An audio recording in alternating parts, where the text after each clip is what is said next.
Hey, what's up? This is Cory Wong. I am here to talk about the right stuff. That's right, the right hand. Why is it important? Why is it the keeper of time? Why is it the thing that gives us the groove when we're playing? I'm here to talk about that, give you some examples and practice tips and things that you can work on for developing your right hand.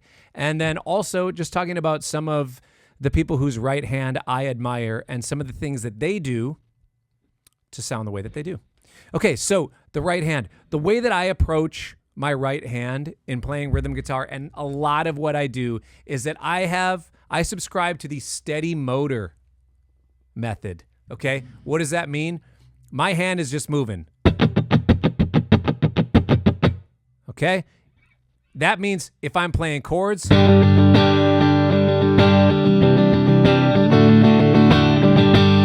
or if I'm going,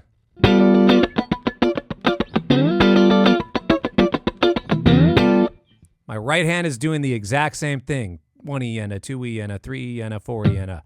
Okay? My right hand, anytime it's a one or an and, it's a downstroke. The E's and U's are upstrokes. That way I don't have to think so much about, is this an upstroke? Is this a downstroke? The technique just kind of solves that question for me. Now, are there times when I change that deliberately for a specific musical reason? Absolutely. This is a complete generalization. Now, that being said, you don't always hit every time your hand goes across the strings. You don't always hit a chord. You don't always hit a chuck. To me, there's three options. There's a chord or note. Same thing. You hit a note or a chord. You hit a chuck, which is just muted strings, or you do nothing. Your hand just goes by the strings. I'll give you an example of that.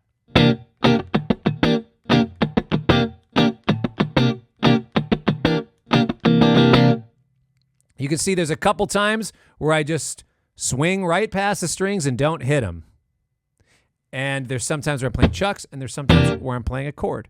Now, this is something that I learned from Nile Rodgers and from Prince, watching them play and actually talking to Nile Rodgers about this. For right now, I'll just give you a chord progression that you might play at some point, and I'll show you the way that you'd approach it just playing chords, and I'll show you kind of the way that I would adapt that in the style of Nile Rodgers. So I have a tune called Cosmic Sands, and the main chord progression of it is E minor 9, C major 7, A7, F sharp minor 7 flat 5, B7 sharp 5. Now, if I were to just comp the chords, full chords like this,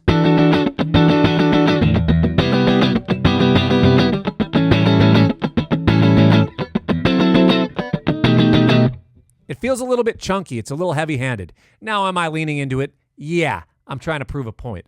But one of the things that I've learned from Nile is he said, chord the whole thing with your left hand, hold the chord there out of a safety net, but you don't always need to hit all of the strings.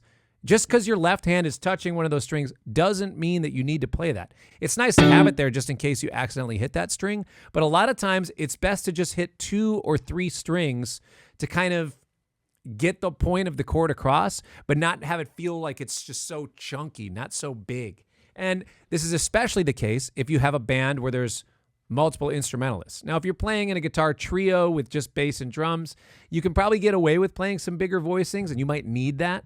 But in most bands, if your band is more than 3 people, you might want to consider slimming down some of your voicings. So this is how I normally play that tune, where I still chord with my left hand. I'm still gripping the entire chord, but I'm really only hitting a few strings at a time.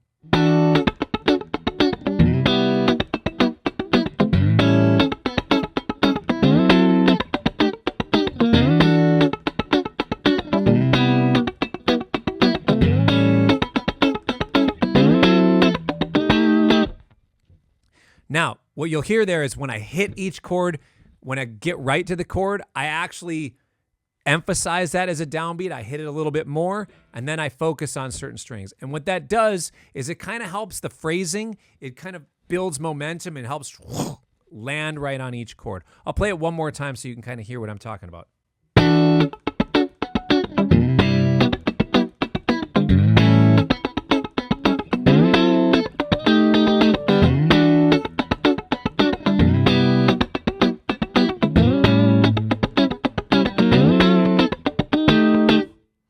Now, if you hear the way that Nile Rodgers plays on Good Times, if you hear how he plays on Le Freak, a lot of these sort of tunes, you'll notice that this sort of thing is happening. There's little melodic ideas, melodic phrases that are linked in to the chord voicings, but it goes back and forth between playing big chords.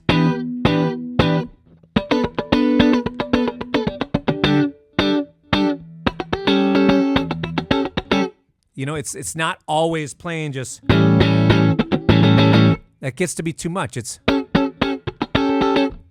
all you really need. So when it comes to playing right hand, a lot of what helps the groove is not to have it feel so chunky. Now, this is another thing that I've noticed with a lot of Prince's playing. When it comes to Prince, he played steady right hand stuff, but he also had a little more movement in the left hand. And of course, depending on the tune, sometimes it was just a single chord, and he would do this stuff kind of like Nile, but if Nile was playing with James Brown or something. It's just, to me, in some ways, you know, if Nile, Sly Stone, and James Brown were all kind of one artist together, and Prince just kind of cherry-picked little things from each of those, that's what some of that feels like. So if you hear the...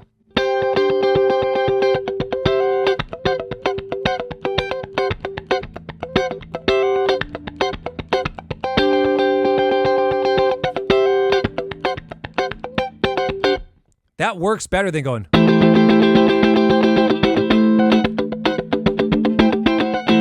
It's just like too much extra stuff. You wouldn't want to play the whole chord, but it's okay to hold that voicing. You know, so it's kind of better to go.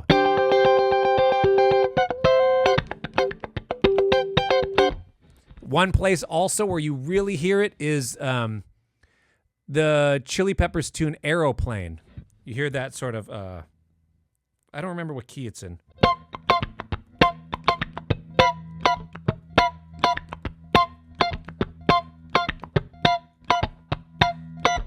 Where Navarro's playing these real thin voicings up top, and it's just kind of outlining. It's like a G minor to a C7, but it's just playing two notes.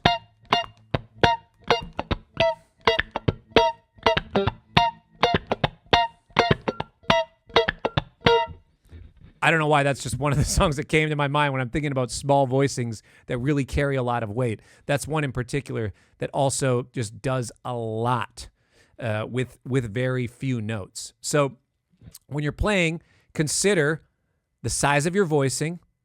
Am I hitting a note? Am I hitting a chuck? Or am I just letting my hand pass through the strings? Those are the three different things that you can do. But if your motor is running, it really helps the steadiness of that.